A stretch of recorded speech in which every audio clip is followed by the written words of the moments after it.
Welcome to 2-Minute Tuesdays, where I discuss tips, tricks, and answer your questions all related to real estate. My name is Ramon Purifoy, and today's question is, what is a contingency?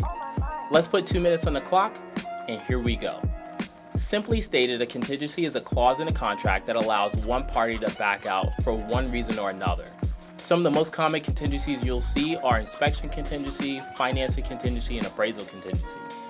Now, immediately after the contract signed, you typically go in what's called a due diligence period. During this period, the buyer has a chance to inspect the home and make sure it's what they want. And if for any reason they're uncomfortable with moving forward, they can back out of the contract without penalty.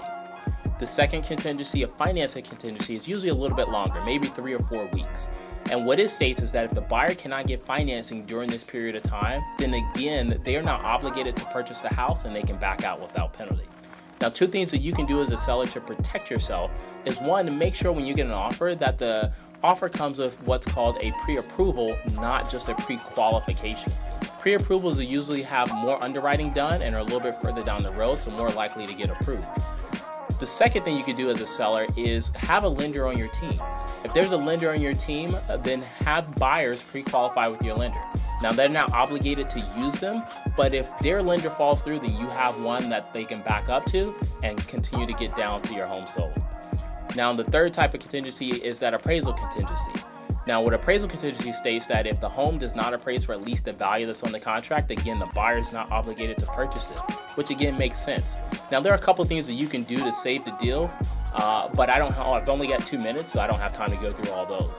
But remember, the deal's not dead just because it appraises a little lower. Now, one bonus contingency you may see is called a home sale contingency, which states that, hey, the buyer has a home to sell before they make the purchase on yours, and they're not obligated to purchase yours until they sell theirs. One of the things you can do is add what's called a kick-out clause to your contract, and states that, hey, you have the ability to continue to market the home, and if you find a buyer number 2, then buyer number 1 can either remove that contingency or you can move on with another buyer. All right, that's our 2 minutes. I hope this was helpful for you. If you found any value in it, go ahead and hit that like button and subscribe to get all of our updates for our future 2-Minute Tuesdays. Thanks for watching, and I'll see you on the next one.